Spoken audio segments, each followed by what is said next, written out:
Welcome back to another episode of Keoni Chats. My guest, plural, today are Nick and Steve Odermann. Nick and I are the same age, and Steve is only a couple years older, but the Odermann brothers and I didn't really have a whole lot of encounters while in high school. Nick and I maybe a few classes, let's say, and then Steve and I would just kind of cross paths and say hey, or maybe just have lunch at the same time, or just small things like that. So this conversation was great for a couple reasons. I get to hear their story and how the Odermann Brothers real estate team came about. And then I just get to reconnect with them and just get to see what they're like. And, because obviously high school was a lifetime ago for a lot of people at this point in their lives, or just for me being, a 29-year-old and just saying that was like 10 plus years ago. It's like we're different people. So I wanted to see how Nick has, gone from high school Nick to current Nick.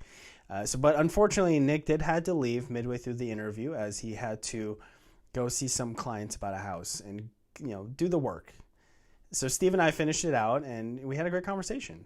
Nick, I'll see about bringing him back on a little bit down the road, as I do have some questions about what I discovered when I looked through his social media. And it's not bad, but I just need more context because it was very noteworthy. As a brother, I always want to find ways to strengthen my relationship with him. And, for me to have like shared moments, let's say going to sports games, going to comic book stores, whatever that is. But to become a business partner with my brother, that was something it blew my mind. It's blowing my mind now to think of.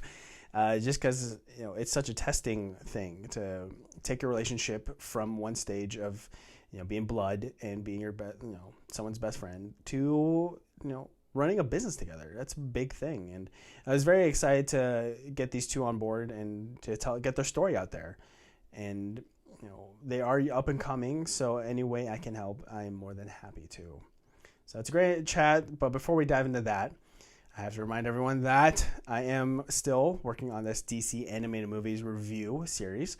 Just completed 2016. So to get to that review, you go to keoniconlu.com, keoniconlu.com, hit the menu button, go to blogs, hit the DC image, and hit 2016. So there were some movies that I remember watching and when I worked at a movie theater, I believe, and not appreciating enough. I'm not going to say which one because that's just going to spoil it. But yeah, daddy, that was a fun year.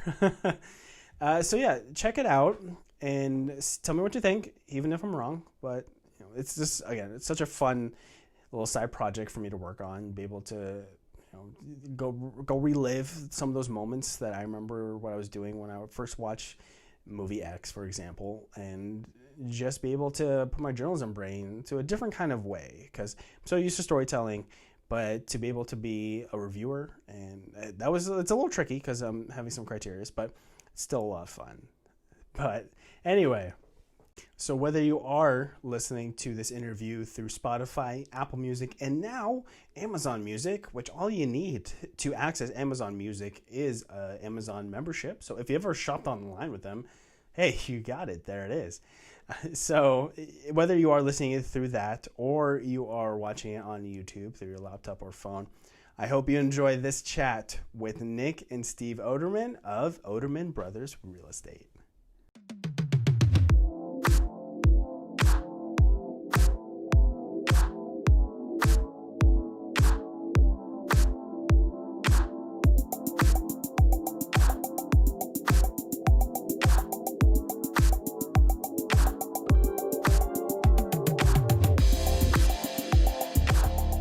All right, so I got a very special guest today because I got some brothers. I'm a brother myself, and it's always nice to hear you guys' story. When I first found out that the Odermann brothers, Nick is my age, Steve is just a few years older, joining forces and selling homes, getting people in their dream homes. How are you both doing today? Good. Thank you for having us on. Yes, good. Thank you for having us. Excited to be here. in this Yeah. virtual space. It's unfortunately the world we live in with COVID, and with COVID, how's it been the market, and trying to show people, because Nick, I know that you are going to go see some buyers after our interview. Um, yes, definitely an adjustment, with everyone's masked up and going back to March, there was, uh, Steve, correct me if I'm wrong, it seemed like everyone was kind of slammed on the brakes March when it went to shutdown. And then, kind of a new norm set in. And then it seems to have just taken off with interest rates being so low, below 3. I had a client yesterday say their interest rate was 2%, which is just um, unbelievable, really. Yeah, it's wild. I mean, when COVID first hit in March, it's like mid-March, the market came to like a screeching halt. I'd say it's like when somebody stops shorts on the freeway and you're slamming on the brake, skidding. That was what happened. And I mean, to sell your home in the week or two after that, people were pricing in 10 to 20% discounts on what the market was before. And now looking at the year over year, the market's up 7%. So it's kind of, I'd say like April and May, people were kind of feeling it out, like, okay, this, what's going to happen with the overall economy, which I think personally, the jury's still out on that, or the verdict's still out, what's going to happen. But Portland real estate seems to still be in demand. Yeah, I've talked to a few people, and they're like, "Oh yeah, I'm moving," and I'm just like, "How? Why? Wouldn't you want to like settle in? Because obviously you never know what's going to happen with their personal income, but Yeah. they made it work." Yeah. I mean, a lot of people, it's just like out of necessity, I think, because I'm in a 1-bedroom condo, and it's like both of us working from home now. It's tough. It's tough. And so I couldn't, a lot of people with like kids now, they've got both parents working from home, kids are doing school from home. It's just kind of like life has changed. Did you guys have a office that you two shared together, or have it always been kind of separate and working from your own homes?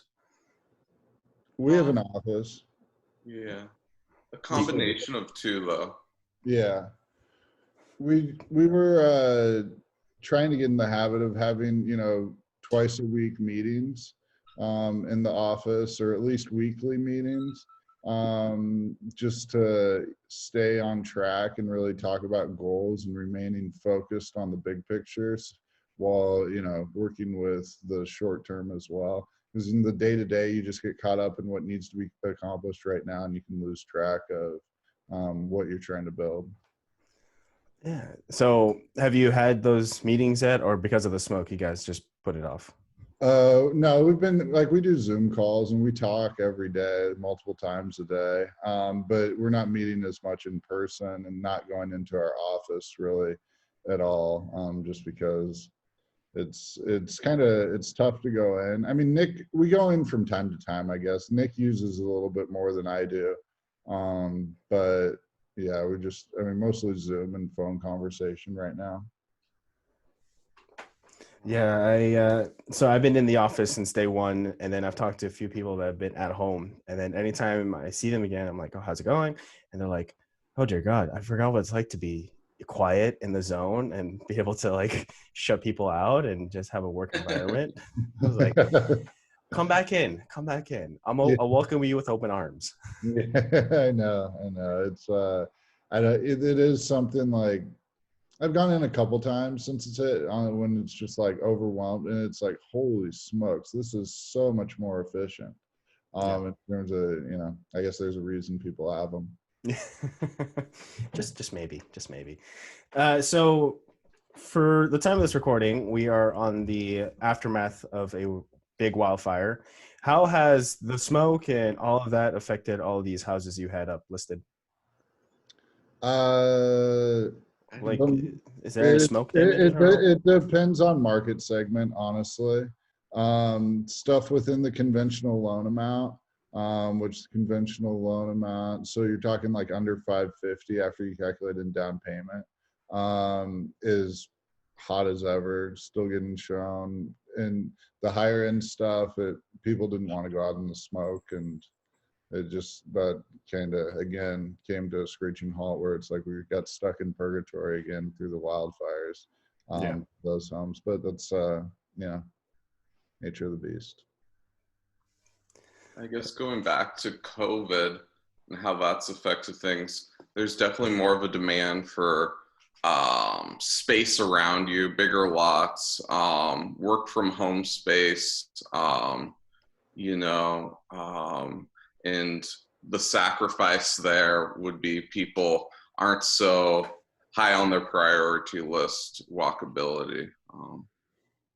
Yeah, and it's been interesting where from my perception and what I was dealing with is big homes were really going out of style in terms of buyers were wanting quality over quantity in terms of square footage. And now it seems like square footage is making a big comeback.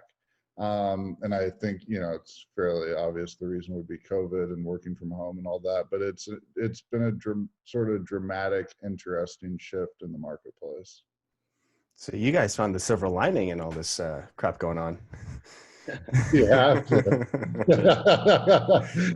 You have to. You gotta always try to make lemonade. That's true. That's true. But easy on the sugar. You know, I'm trying to watch the figure. So. Yeah. I hear you. So what is crazy about, you know, just when I found out that you two are, you know, joining forces is that the bond between brothers originally is usually can be pretty strong depending on the situation, but now you're attaching that with a work relationship. How has that been, and do you think that whole partnership has affected your brotherly bond? Ooh, tough question. You know, journalism. Gotta ask it. Steve, I'll let you take this one. I Gather my thoughts. Whew.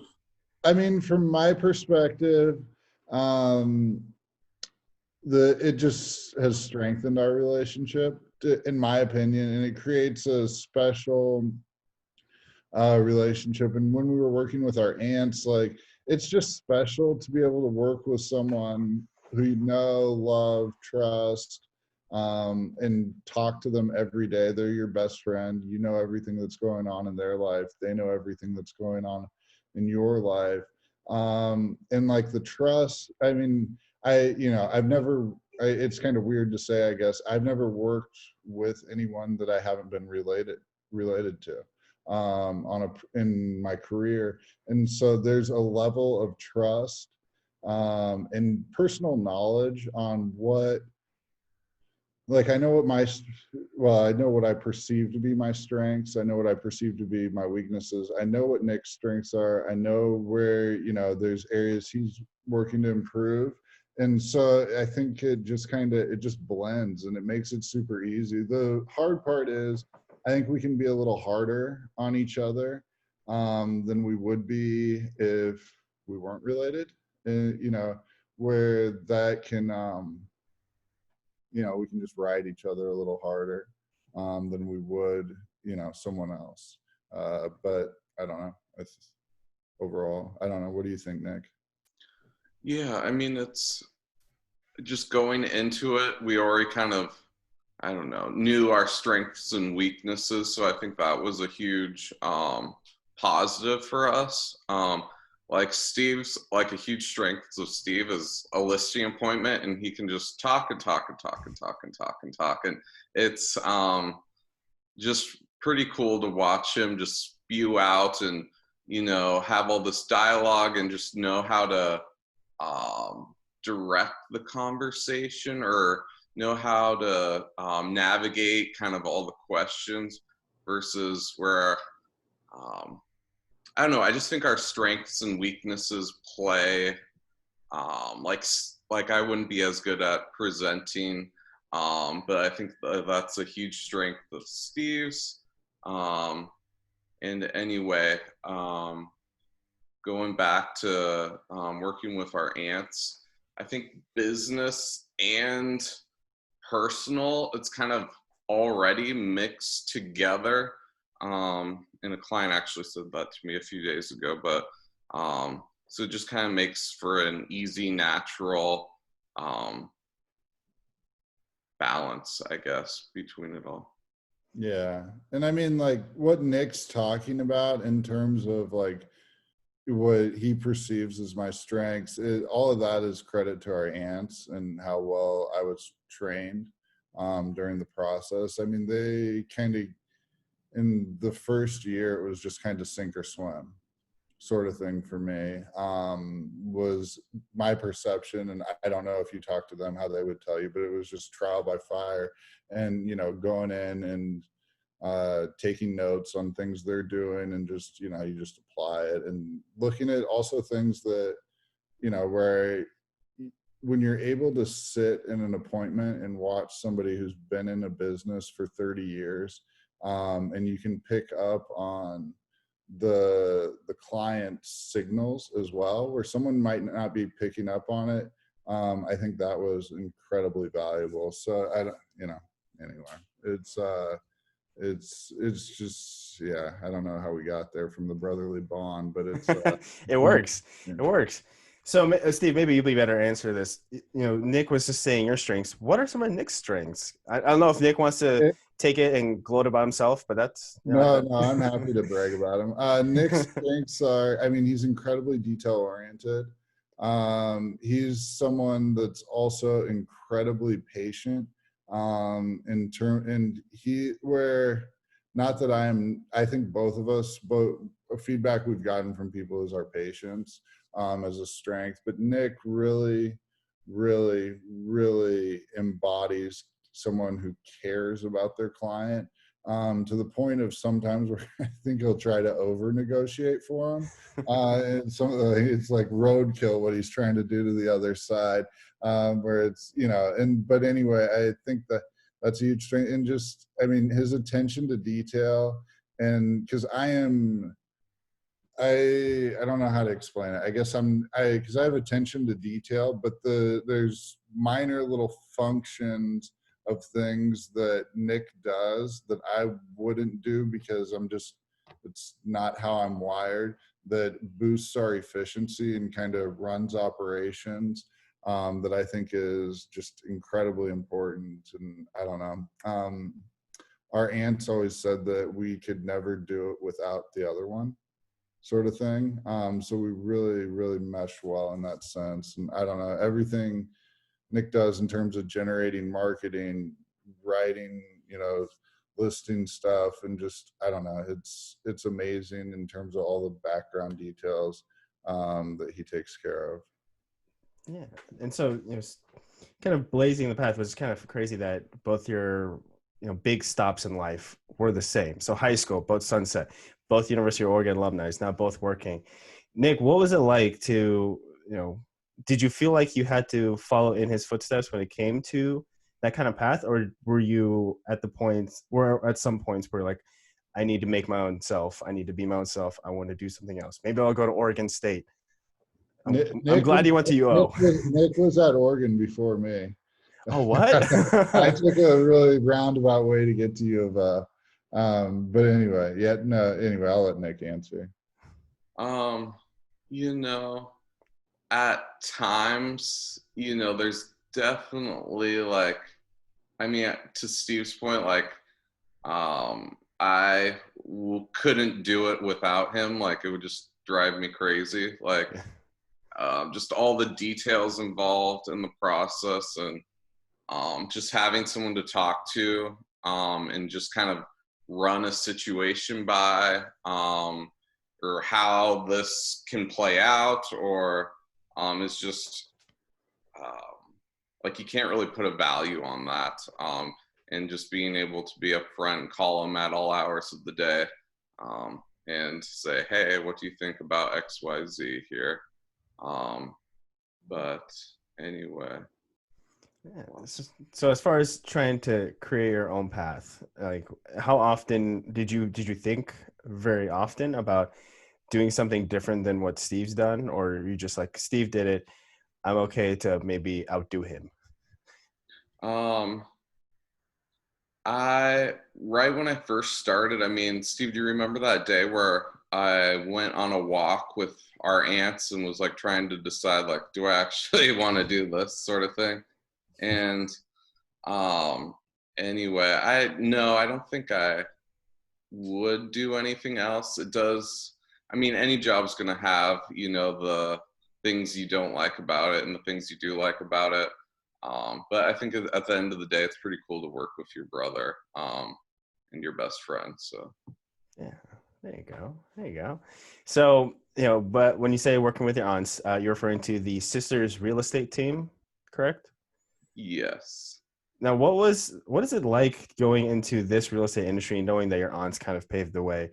Now, did your parents kind of did they want you, were they supportive in this decision to do real estate, or were they just like, your aunts did it, let's also go back to the whole blaze your own path type of mindset?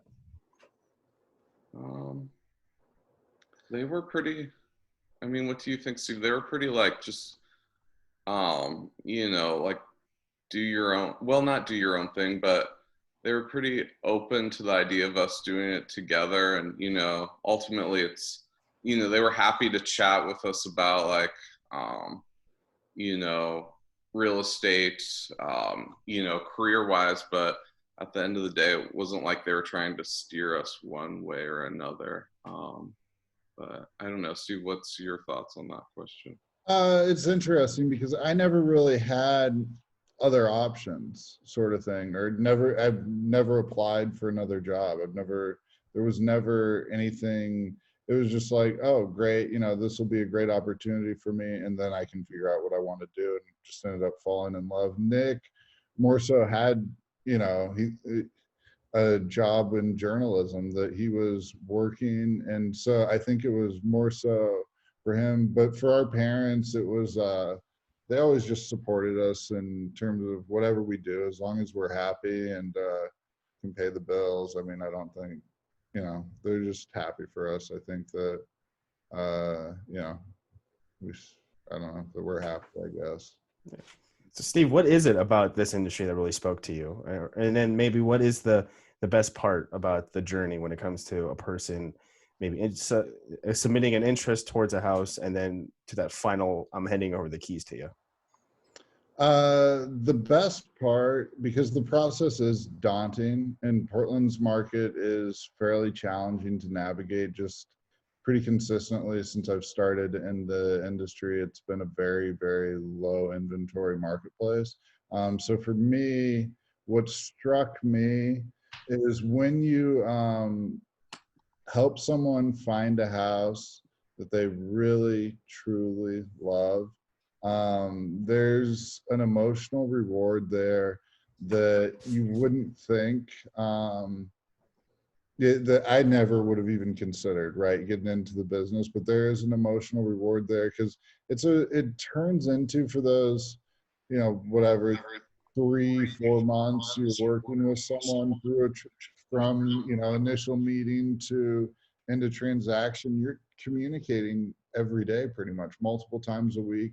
And so there's a really intimate relationship that forms. And so selling that's finding, being able to help them find the right house is, I don't know, that's my favorite part, when people are truly, I don't know, happy. It's that's, I don't know, for me, I don't know. I'll be honest, when I got into it, I thought the big commission checks would be my favorite part. But it's not. It's truly, I love people, is what I've learned about myself through my journey. And so helping people is, I don't know, maybe I'm a servant by nature, I guess. That process, that part of the process is really special.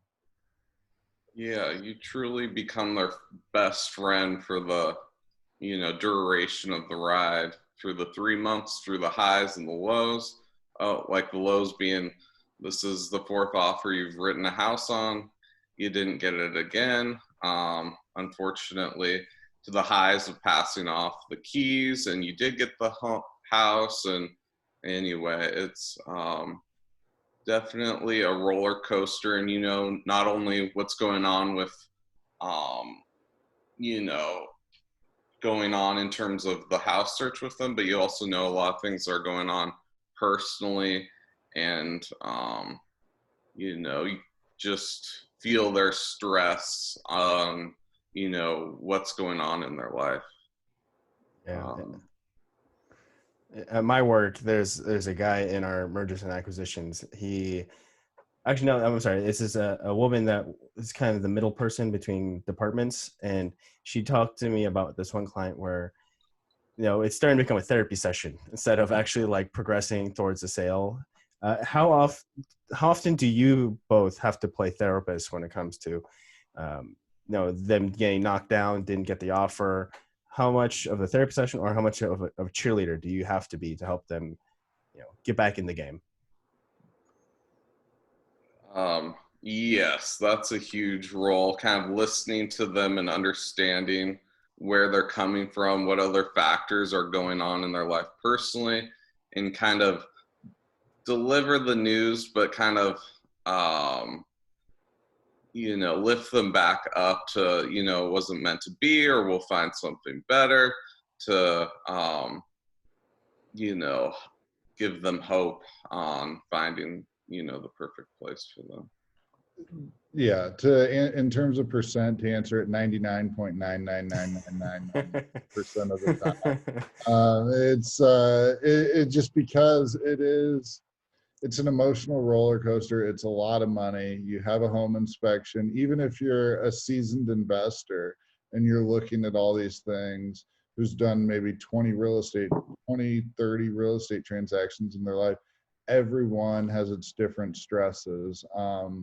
And so there's a lot of conversations that go into that, and a lot, and other factors that are going on in people's lives. And no, the constant theme of Portland real estate for the last 6 years has been, oh, it can't go any higher.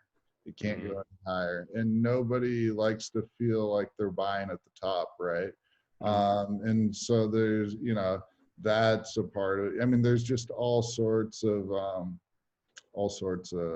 emotions involved in it. And it's weird because we have both bought properties ourselves, our personal residences, and I personally think I would have done a lot better if I had representation. As goofy as that is to say, and I don't know how Nick feels, because I know we both kind of went into it and we were just kind of, I mean, at least me, I didn't even have an inspection done. I just kind of blew the whole thing off and was like, this is what I want, this is where I want to live, sort of thing. And and it's funny because I guess it's like the shoemakers, kids don't have any shoes. It was just like, I don't know why I did it that way. What do you think about that, Nick? No, I completely agree, because you're dealing with your own emotions. You're trying to, negotiate, if there is room to negotiate, and you're also doing background work of, getting the documents you need to the loan officer, and it's just a lot to put on your plate. And managing the transactions you're working on anyway. It's really, and and nobody, like in our family, our parents, they're obviously excited for us. I guess our aunts, but nobody could have really next time I do it, I'd probably ask Nick to represent me. It just as opposed to me representing myself. And I mean, I don't know, I'm happy with what my purchase, but it's just there is, and kind of keeping your parameters on track, what you want to do, and what your goals are. I think that's something, at least when I first meet with a buyer, identifying the parameters and helping them identify what parameters are. Because a lot of times, and Nick will tell you this, is that we know what people are going to want, but they don't know what they want. Like they'll have this idea in their head and it's like, nah, that's not going to be. That's not going to happen, bro. Yeah. I mean, yeah. It's like, nah, that's not what you're going to like, but you got to, that's part of the process. And there's a saying amongst realtors is that buyers are liars. because everybody has an idea or a perception of what they would like in their head, and then when you kind of sit down and make them face facts, it changes a little bit. And Mm. I don't know. I think there's a lot of value in that. Definitely. And when they start going to see places and, thinking about like the maintenance of an older home, becomes more real. And I don't know, you kind of have to feel it, see it, touch it in order to make that decision versus kind of coming up with what you think you want in your head and chatting with your significant other, if there is a significant other, about it. Yeah, and Nick mentions the older homes because we've had a couple deals this year where buyers were hell bent on getting that super cute early 1900s home that's now over 100 years old, and you get it under contract, and you read the inspection report, and you think about it like a human. If I'm 100 years old, well, first of all, I'll probably be 6 feet under, but it's just not. It's very, very daunting to read all the potential problems and pitfalls with a home of that age. And so anyway, that's something that Nick's been dealing with quite a bit. What I thought. Yeah. So yeah, you both mentioned earlier that you're very patient. You're very like understanding. You're 99.9% therapist. How do you feel when you put in all this effort and then let's say the buyer just backs out last second because one small thing wasn't to what he or she liked? How do you guys recover from that? I don't know. Certainly some are easier than others. I think, well, I have a lot of thoughts on that lately. But, it's hard because it's like, partly it's like, oh, maybe if I would have communicated this to the listing agent in a different way, or you're kind of going through different scenarios, running back, okay, what could have I done differently to make it work? But ultimately, I think, it's the buyer's choice. And if they're not happy with the situation, it is what it is, and it wasn't meant to be. Steve said something this year that's really stuck with me. Our job is basically presenting all the facts to them, whether that's the facts via comps or the facts in terms of, okay, it's going to be X amount of dollars to decommission this oil tank. And that's just really stuck with me. And it's ultimately the buyer's or seller's decision on moving forward or not. Yeah. Presenting the facts. It's hard a lot of time. Again, 99.99% of the time when somebody's terminating a deal, at least that I'm the lead on, I feel relief usually. Because the last thing I want to do is sell something to somebody that's going to be a problem for them in their life for whatever reason. Maybe it's maybe something's just not right about it. Maybe it's too much of a financial burden, whatever the issue may be. And generally, because you're communicating with your client every day, multiple times a day, especially when you're in contingencies, you can feel that they aren't excited. Something doesn't quite feel right.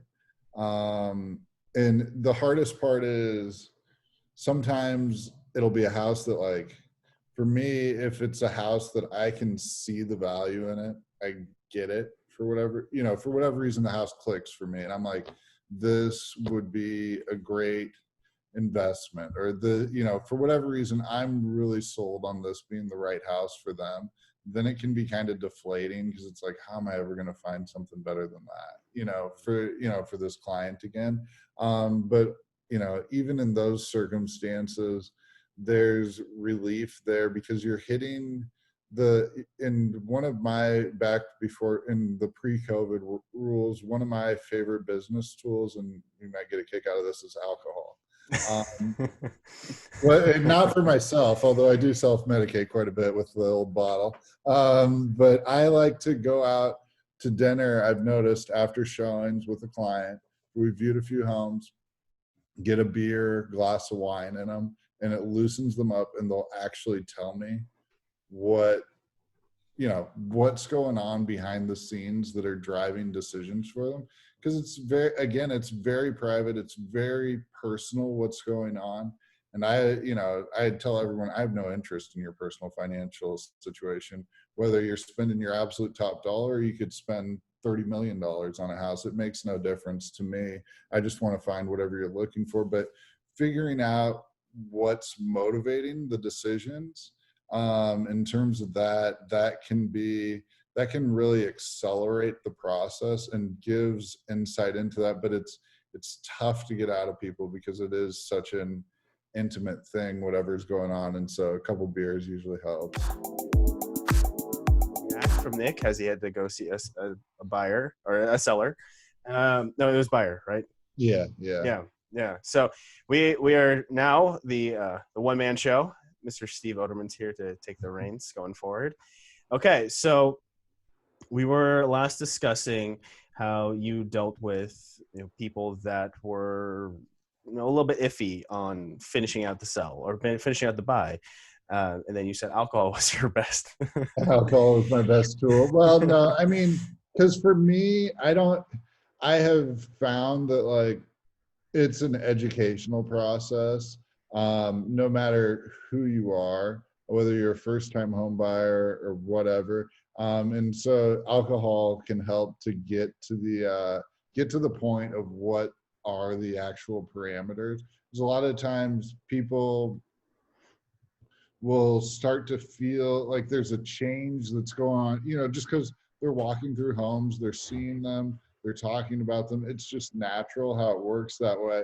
And so I've learned, at least for me, or the type of clientele I end up associating myself with, that alcohol can help in getting them to open up to me and just accelerating the process. Because I truly believe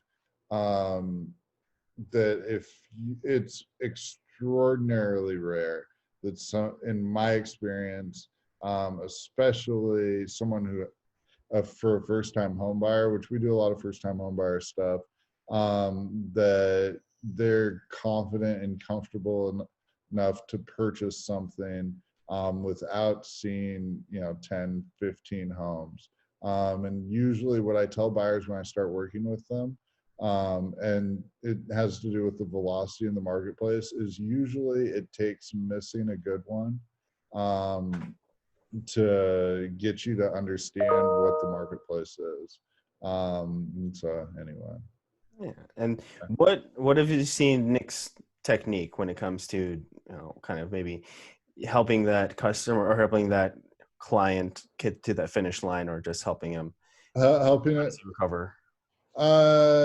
In terms of like saving a deal? Yeah. Like what is his technique been that you've seen? He's just very patient, in terms of, and very, very generous with his time, in terms of getting one opinion, getting a second opinion. Because usually if there's something that's causing a transaction to fail, it's a repair issue or something's wrong with the structure of the home. And so going above and beyond to get opinions, professional opinions on it, and then getting secondary professional opinions on it, is something that Nick is just extraordinary at, and helping people understand that sometimes there's stuff with a house that people don't know houses well enough, where it's like, oh my God, this is a problem. We need to, and it's like, and people are just going, and it's like, no, this is an issue. And so anyway, I don't know. He's just really caring with people, and I don't know. I don't think we look at like saving deals. that's not, at least for me, that's not my mind state. It's just delivering the information to the client so they can make an educated decision. There have been transactions we've terminated where it's like, thank God. Oh, You, you're like, you know, whew. so, yeah, yeah, exactly. It's like, oh, this, but that's I don't know. Just for us, it's just about delivering information. I don't in terms, and sometimes that can save a deal. If you deliver information and like say somebody was really excited about the possibility of remodeling a kitchen, right? And this house happens to have the kitchen, it's done, but it needs a new furnace, or it needs some extra support where the foundations maybe deteriorating a little bit. And you just kind of, it's like, okay guys, like this house has that, you just take that same money and you put it over here, or we negotiate that with the seller, sort of thing. And so it's, I don't know, it's all just education on delivering facts. I wish there was like, I could tell you some like really cool tactic we have that keeps deals together and makes everybody happy, but I don't know. I mean, we're good. Something that stuck with me as a broker that I really respect. He said, "All we are is professional problem solvers," Yeah. and so that's something I take to heart. Where we'll try and figure out a way to make something work as long as the client wants to make it work, and depending on the situation, people's needs, there's a million different ways to skin a cat, as they say, and we're pretty clever, I think, in terms of finding ways, and we're agents, I think, like to work with us, which helps because it's a collaborative process. I think people get in their heads that it's very adversarial. It's not. Both parties have the same goal. One party wants to sell the house, the other wants to purchase it. It's just problem solving our way through the transaction to make everybody comfortable and happy in the end. Yeah. Now, has there been any, I don't know if you say like signs, because for some reason I was thinking, you're a car salesman, you see these people walk up to the lot and you can tell that they're first time buyers because of maybe their body language or something like that. Do you have any version of that when it comes to people coming to sell homes? I know it's kind of harder because they're communicating with you through electronics, but like, let's say Yeah, pre-COVID. well, like an open house or so, Yeah. it's some of our listings, we agent a company showings. One of the things we're very good at is understanding the profile of a buyer for a certain home, and especially high-end stuff. That's kind of how we've made our way into that niche, because we've been able to secure higher prices and navigate the market, fairly decently. So yeah, there's cues. You ask questions, but whenever you're selling a home, no matter what it is, if you got to figure out who your target market is, whether it's first-time home buyers, empty nesters, downsizers, a relocation buyer. And so, you just talk to people when they come in, and you can kind of figure it out. But it's funny. People like to be coy, but the more coy someone is, to me, usually is an indicator of interest. And so I kind of enjoy that part of the game, I suppose. I don't know, like somebody coming into an open house. I mean, all we really care about in terms of getting people through the open house is, first, are they going to be safe in the open house? Because open houses, a lot of times, it's people are just like even starting to think about buying a house, or what would that look like as opposed to renting. So they're coming out, they're not super serious, which is fine. But obviously we don't want, like Nick, God bless his soul, had a homeless person show up at an open house one time Oh, downtown and was like scared to death because the guy was a little inebriated, I think, and was yeah. acting like irrational. And Nick's like, I'm in this condo with this guy, like, what's gonna happen, kind of thing. And I unfortunately haven't had that experience. But I don't know. You just talk to people, man. You just talk to people and see what they have to say. And a lot of times for me, it's very interesting in terms of learning from being able to talk to the consumer directly for what we're marketing. It's kind of unique, I think, where, you know, the Costco guy isn't talking to the people who are coming and walking through Costco, right? Like we get to and see what they're reacting to. So I don't know, but again, I don't think there's a silver bullet in terms of selling on the spot like a car salesman can. Yeah. Um, it's yeah, or at least I haven't found one. There's a guy in our office who called me the other week, wanted to hold one of our listings open. He's like, "Yeah, I've sold 2 at the open house." And I was like, "What?"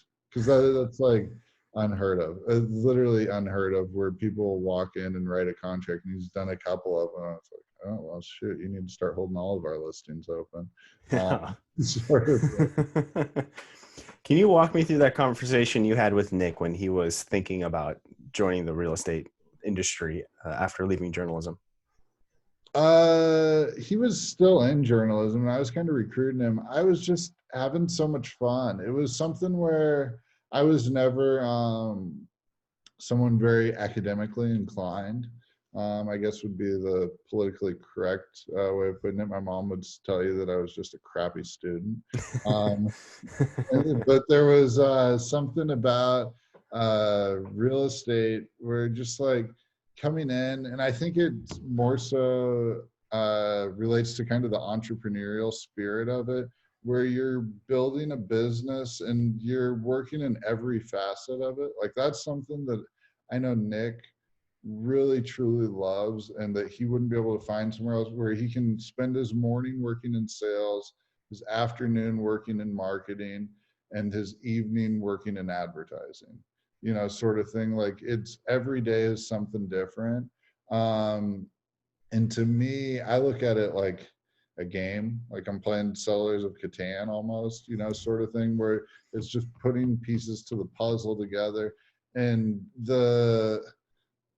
it's not, at least for me, some people it might be easy, it's not easy. And I have a lot of respect for the industry, and because every time you think, you know, I think about it like leveling up, right? Like you're playing Mario, you level up.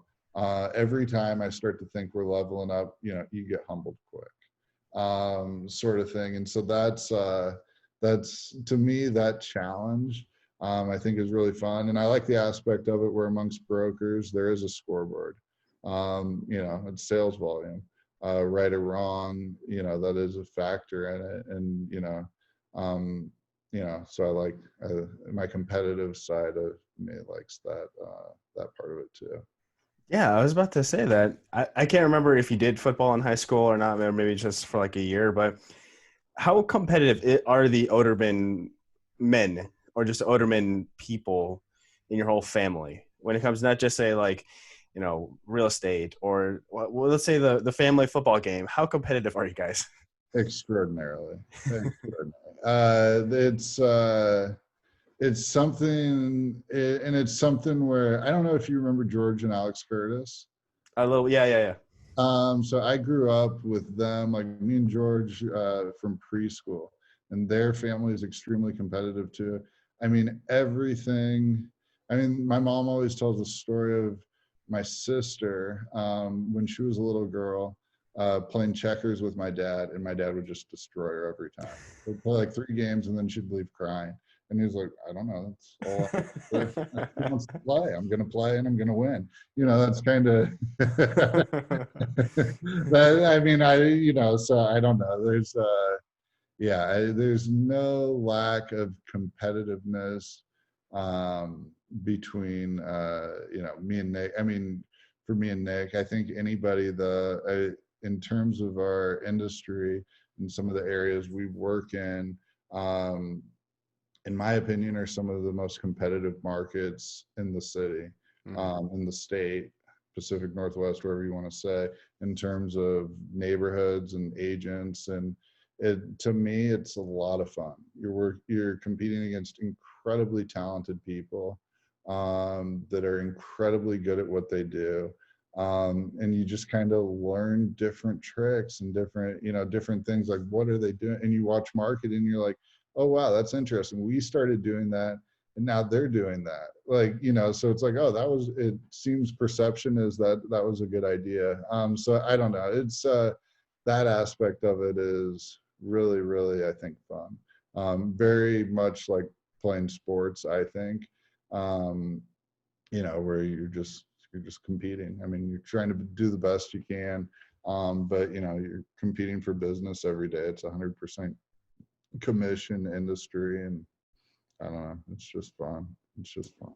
There you go. Do you get a little shot of adrenaline sometimes when you're just kind of in the midst of the whole process? You're just like, cool, Yeah, I need to yeah, bust out some push-ups. yeah. And like, I love, like, you can tell when you're winning someone over, um, because you figure out what you do better than the marketplace, right? And that's what you emphasize. Like, what I've been told is I'm really good at writing really detail-oriented emails, that lays things out in a way people can understand. Mm-hmm. And when I send off, like this week, there's this Apple guy who wants to relocate up here. I was talking to his wife last weekend. They reached out to interview me, which is actually the first time that's ever happened, where there's been no middle line, whatever. They just found me online and called me, which was pretty cool. Mm-hmm. But that was, and then it's just like, I was like, okay, I just set it up. We're going to do this. And then just started emailing about different neighborhoods, because I like email because it gives me an opportunity to just, uh, express my expertise, right? Kind of showcase everything I know. And I also think through my experience that I've learned what people want to know, or things that they want to know that maybe they don't even know they want to know, if that makes sense, that other brokers perhaps aren't telling them. And so I've just learned that that's a way that if I can get your email address, I can win the business, sort of thing. Yeah. Um, so anyway, I don't know. I don't even really remember what the question is, but in terms of competition, I guess that's like just figuring out how to sell yourself, I guess. Yeah.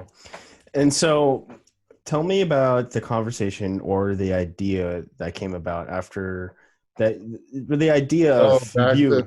back to Nick coming into real estate. How did the Odermann Brothers real estate, how did that come into fruition? What was the conversation like with Nick? How did you sell him on, taking this risk? So this was about 18 months ago. We were working with our aunts. Kind of back to your question earlier about blazing our own path. It was something where it was like I was at a crossroad. If I'm ever going to do it on my own, this was kind of the time where I needed to do it. And then about 3-4 days later, Nick made the decision to continue working with me, and separate from our aunts, which I think, I mean, there were hurt feelings on both sides of that, as you might imagine. But I think that in the long run was the best decision for everybody, just because all of our goals were different. Mm-hmm. And mine and Nick's were probably most aligned, in comparison with what my cousin wanted to do, what my aunts wanted to do. And I think, and as our business grew, because how we structured things was, it was like it was two separate businesses. Like, we'd work in their business, we'd also work in our business. Um,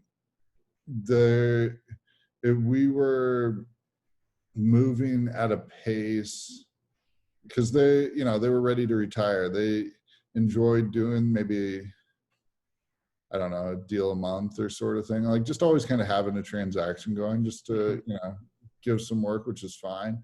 And I think this was probably 3 years ago, the spring of 3 years ago, Nick and I put together 11 deals in like the course of 3 weeks. And that was just crazy. And I think at the same time, we were so excited because we were like, oh my God, this is amazing. It's you know, when I talk about kind of leveling up, that was definitely a moment where we're like, okay, we've kind of cleared a hurdle, sort of thing. And so, but at the same time, our aunts were absolutely miserable because they didn't want to be working that hard, sort of at that moment in time. Where Nick and I, for us, we probably work 70 to 80 hours a week. It's pretty much from the moment we wake up till the moment we go to sleep every day. We're on our phone texting, emailing, you know, everything. And so we love it for that factor, but they weren't comfortable with that. And I think as time went on, business continued to grow. It was just good. You know, it's, I don't know. In retrospect, I think it was very natural timing to do that. In terms of talking Nick into joining me, I think it was just something. It was just more future sort of thing, where they were at the end of their careers, and hopefully, we're not at the end of ours. Yeah, I mean, yeah, you guys having that kind of environment where, you know, the owners, your aunts are ready to step away, and then you're just hitting your prime. You're just getting that hunger starting to kick in where you want to get some deals going. That can be a little bit of a tug and pull kind of, you know, the area. But you Yeah. said that you did 11 deals in a period of time. What is the average amount of deals to usually get done? Uh, so it's interesting. Last year was our worst year in terms of sales volume because we left our aunts. And so when I answer the question, I want to preface it with that, because we were working on a lot of systematic things. Like, okay, I think we only sold one house in Q1 of last year.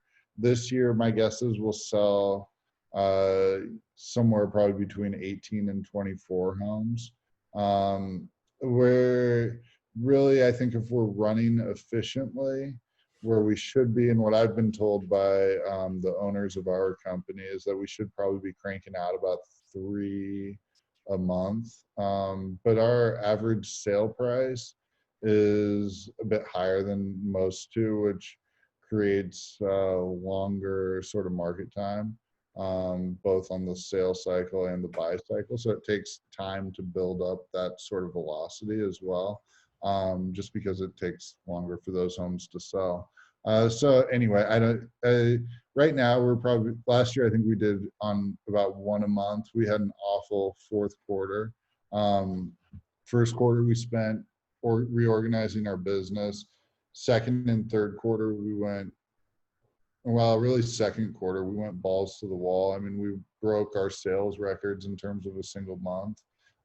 Third quarter, I think maybe we did 2-3 deals. And Q4, again, we were just exhausted and like done. And so part of that is kind of learning how to manage your life, you know, sort of thing. Because it was, you know, in retro, because we came out again this year like man on fire, but it was kind of kind of a result of us burning out about this time last year, where I mean, at least me personally, I was just like, I'm done. You know, it just, and then you take the month, you know, you take a couple weeks in September to just kind of, you know, get your head back on straight. And then, you know, all of a sudden you've missed all the lead generation. Now you're trying to throw a deal to, you know, some deals together in October. Nobody's really excited about doing real estate in October because then you've got Thanksgiving, you've got Christmas, let's just do it next year sort of thing. So it was a bad time for me to run out of steam last year. But I don't know, to answer your question, we probably do 1 to 2 a month. Would prefer to get that to 3. Yeah. I think. And yeah, anyway. What'd you do in that time where you ran out of steam and you said you took a couple months off? Like, what is your preferred way to kind of Not in a step couple out? months, a couple weeks, but A it couple weeks, yeah. resulted in a couple months just because of the timing of it and losing and how the cyclical nature of the real estate market cycle. what did we do? We went to Cabo for a week, maybe 10 days. Nice. Like when I tell you I was done, I was like, and my girlfriend, Ashley, she loves to travel. Yeah. Um, and so anyway, and she was like, I've been here all summer. We haven't done anything. And so we just kind of got out of town. And, when you take a long trip, then you come back and it's just, it takes another week to get everything back on its heels. Hmm. And so anyway, it was what I've learned in, because every year you learn something new. Last year, I learned, and what Ashley learned as well, is like it's like we gotta travel strategically, Hmm. in terms of, and when the market is like in March and April. To me, it was a little scary, obviously, that the market, shut down for a couple of weeks. But it was something where it's like, okay, we need to enjoy it. Like there's not as much as enjoy, it's a weird way to say it, but we need to look at this as an opportunity to recharge. And then come out of it stronger than we were before, whatever the market is going to be on the back end. And I think we did a really, really good job of that. We had our biggest month ever in terms of closed deals in August. And I think that was all a result, honestly, of that March, April, and then May, we kind of got back cooking again. But, the strategic planning we did there, we made choices in terms of how we wanted to market our homes, operations, and also just being comfortable with resting. Hmm.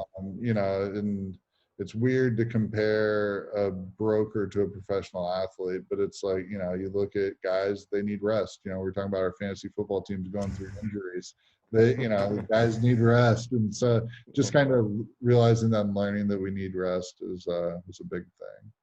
Yeah, and we talked, I think, before we started filming that, you guys are always working because, it's you don't have that traditional 9 to 5 because, you never know when a seller finds something nice at like 10 o'clock at night and they shoot you a text or something like that.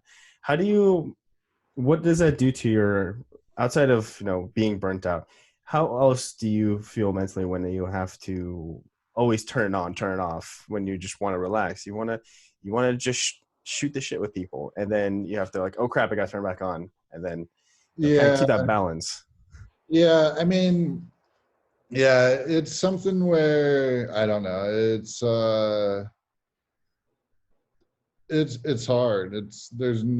And it's not hard for me because I enjoy what I'm doing so much.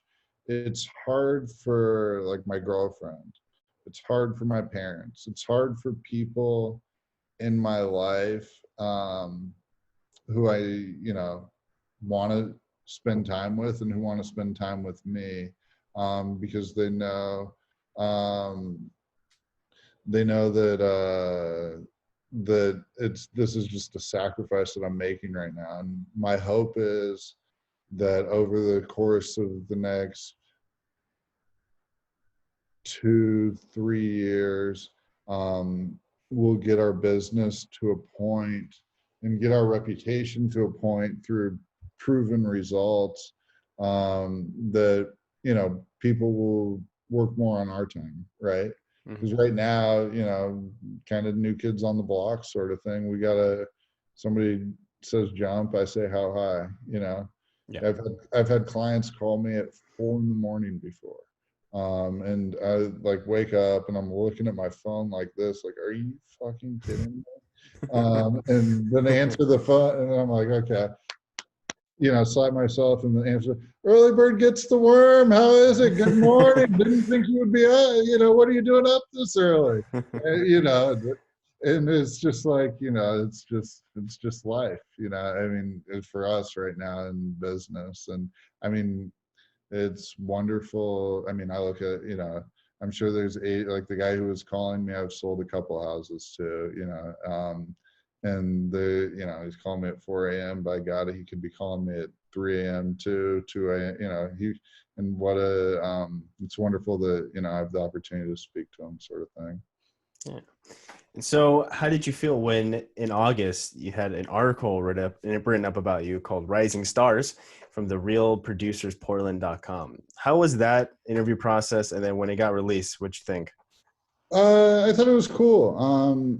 It's that particular magazine is interesting because the publication here locally is owned by an owner of another real estate company. So I was really honestly just kind of flattered Mhm. that they would because we'd never done a deal together, don't really know each other a little bit, not incredibly well. So I was just really flattered that they were willing to consider me, honestly. And like getting an acknowledgement like that, it's great. Certainly adds pressure. You don't want the next article to be the shooting star in real estate, whatever happens with the guy. So there's a pressure aspect to it as well. But I don't know. It's cool.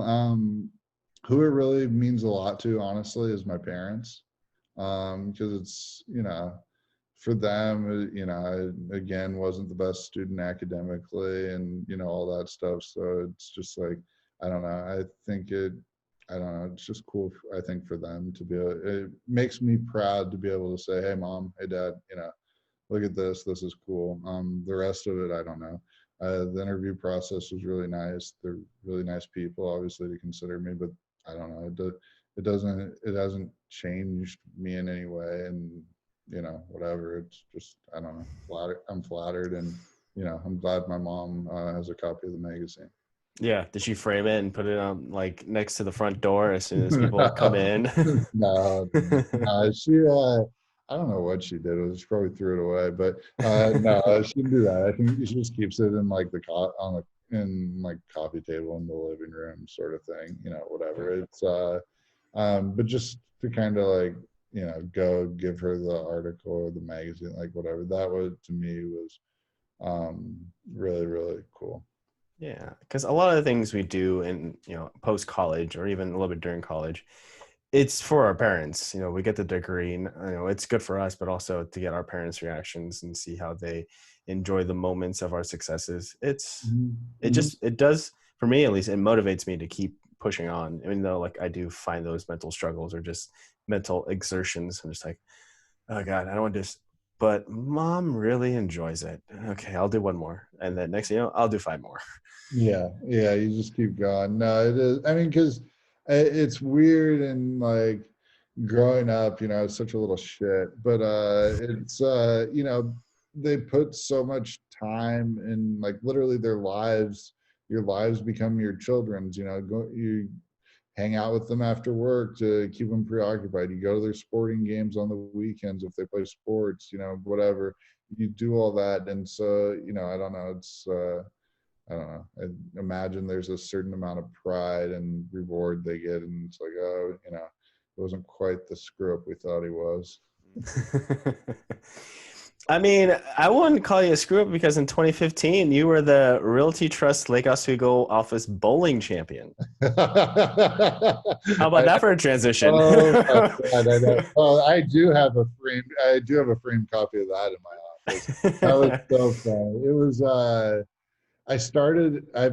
I'm not very good at bowling, but it was like, so I won a company award before that. What was that, Carl? The Spirit Award. Mm.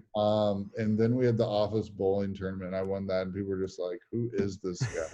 But it was really extraordinarily lucky. I rolled a turkey out of the gate, and Yeah. then my frame 10 was rolling back-to-back gutter balls, and reverted back to the mean. I started hot, and yeah, it was kind of like a firecracker. Ended pretty quick. Yeah, I remember the first time I got turkey and bowling. I had to take a photo. I was like, yes, probably not gonna happen again. So I need to document this. I know. I couldn't. Yeah, I could not have picked a better time to do it. That'll probably be the only one in my lifetime, honestly. But that's the story there. And it was fun. There's a gal that started at the same time as me who's extraordinarily competitive, named Kim, and she was like roaring back, and I was like, oh my God. Anyway, I got lucky. Good fortune. Yeah, sometimes the you can pull was it the Fred Flintstone? Just kind of do that dance and kind Yeah, of see if the ball exactly. can split in half and get both pins. Exactly.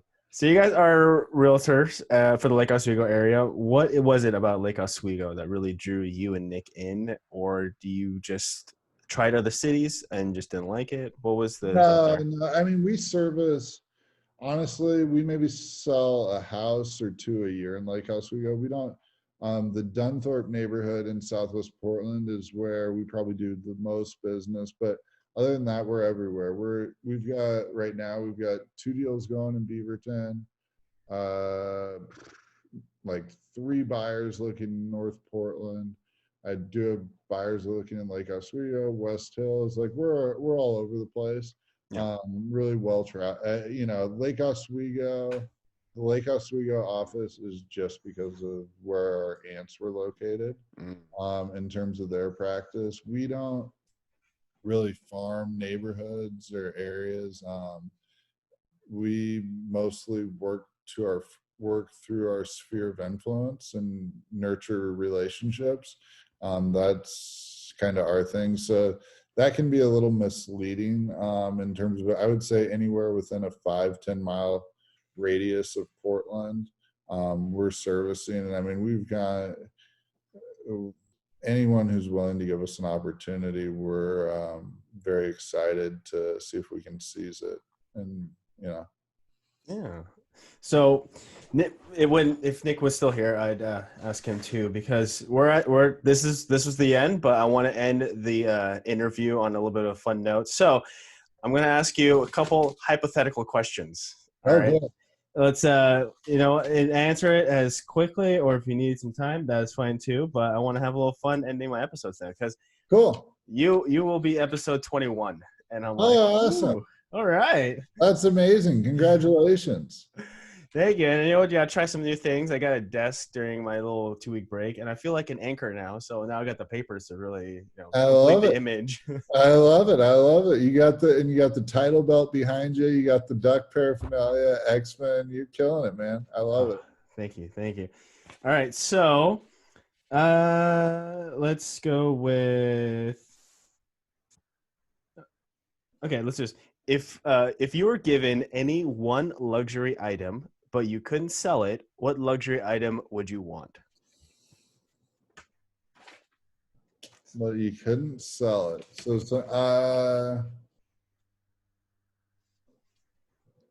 that's tough. I don't know, probably like a boat or something. A yacht, just something where you can entertain lots of people. I don't know. I think that'd be cool. Does that work? Hey, you know what? All answers are welcome. No, there are no wrong answers, no right answers. It's what you feel is the best answer. Yeah. I think that'd be cool. I mean, we've had fun. I don't know. I think it's fun just because it's intimate and you're just hanging out with, everybody. I mean, there's boat parties during the last summer. I mean, that was a thing. I was Yeah. like, what? What's going on those boats? I know, taking advantage of the river. They really are. And there's little like nooks and crannies where, they get a little bit of privacy and whatnot. Yeah. So my last hypothetical question to you. Your superpower is that you give phobias to people. What fun and interesting things would you make people afraid of? So your superpower is that you give phobias to people. What fun and interesting things would you make people afraid of? There you go. Make people afraid of. That is interesting. I don't. I don't know. What don't I like? It doesn't have to be elegant. It could be the simplest thing, like, oh, I'm afraid of blinds. Yeah. I don't know. I'm trying to think of what I don't like that I would like. What are my phobias? I don't like heights. I guess that make people afraid of heights, but they already are. I don't know. I don't know. That's a good question. I don't know. Heights, blinds. Blinds is funny. I don't know. Pillows. Everybody sits down. There you go. There you go. All right, Steve Odermann, where can the people find you on social media? Odermann Brothers on Instagram, at Steve Odermann on Instagram. I think pretty much everything is just Steve Odermann or Odermann Brothers across all platforms. Yeah. Actually, a quick follow-up. I forgot to ask you about this. How has social media helped you guys during the COVID times? Oh, it's critical, man. It's the best way to market a home and reach a target audience. I mean, you look at, I don't know, I've studied it pretty closely, or I have been. That was something that a past client of mine, actually, a guy who's retired, when COVID hit, kind of gave me a kick in the butt. It was like, hey, dude, like, use this as an opportunity to kind of level up in terms of getting your social media right, getting your video marketing right. Like, the world is not going to go back to what it was after this. Get all that stuff dialed in, and we really have. And I mean, in terms of like boosting posts on Facebook and Instagram, there's no better way to reach your target market than that, because all people are on their phones all day. I watched a video, I think it was on Netflix, called The Social Media something. Yeah, great. I don't remember what the title was, obviously, but it's incredible how, just talking about how addicted people are and all the data these companies have. And like, yeah, it's scary, and there's societal consequences to it, but from a sales perspective, it's like, okay, that's where we need to be, and it's something where, we'll launch a campaign like I did last week of a home that's been on market for some time, and instantly got a phone call, like literally 2 hours. And maybe it's just coincidence, but I could tell you stories like that time and time again. And it's just the best way to reach the consumer right now, because it's where they are.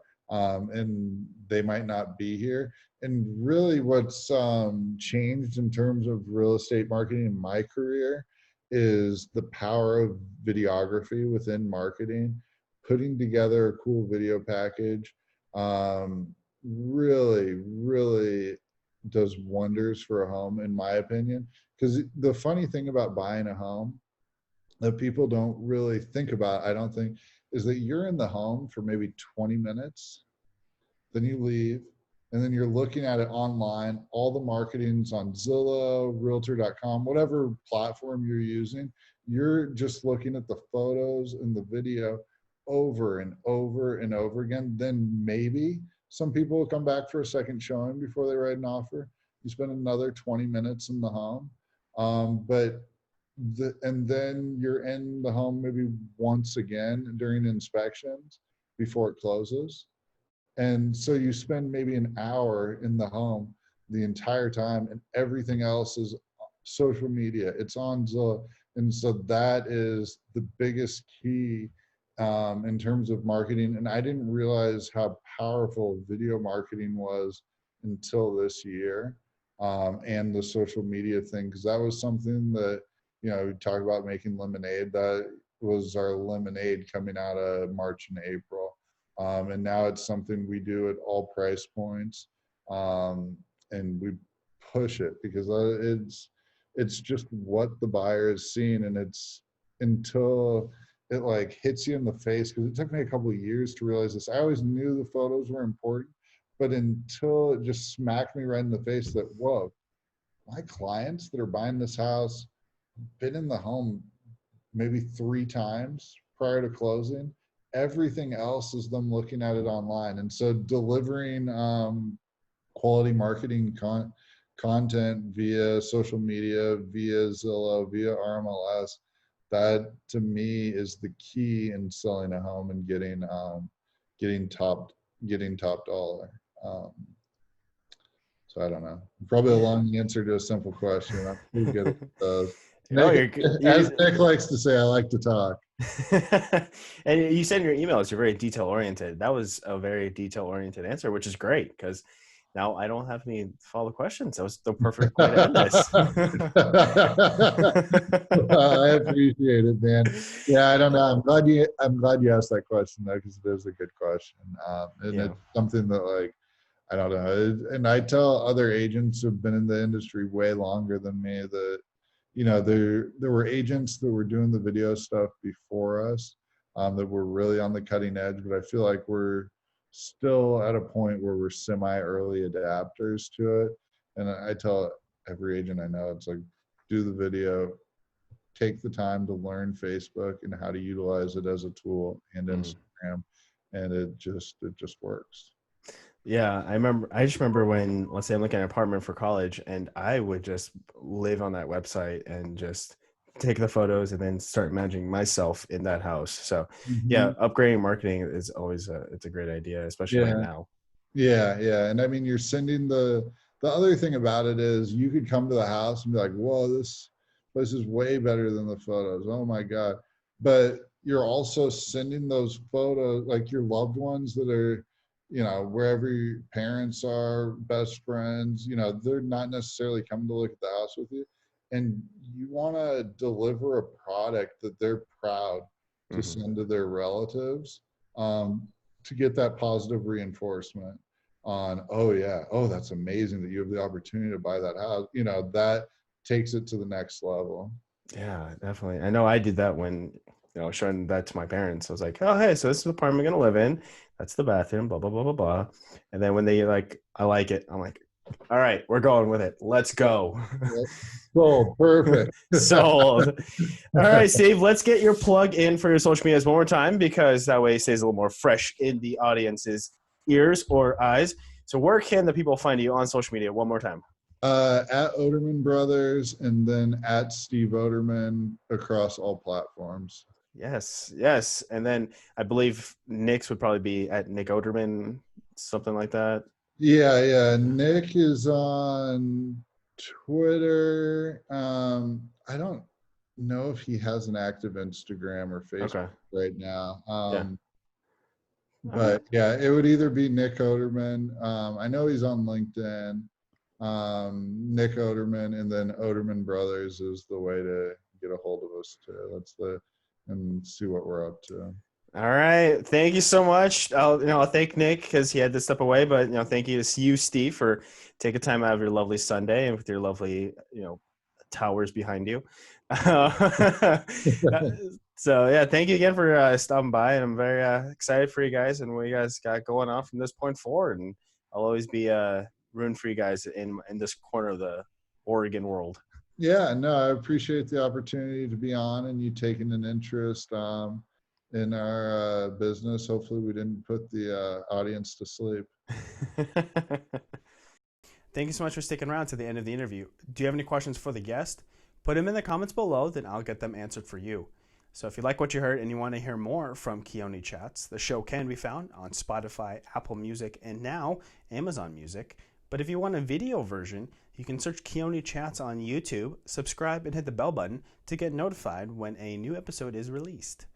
To stay connected with KC Media and Keoni Chats, you can follow KC Media 13 on both Instagram and Twitter. And then on Facebook, search Conlu K Media, and that will take you to KC Media's Facebook page. So if you'd like to be a guest, go ahead and direct message me on any of those social media platforms, or you can email me on kcmedia13@yahoo.com.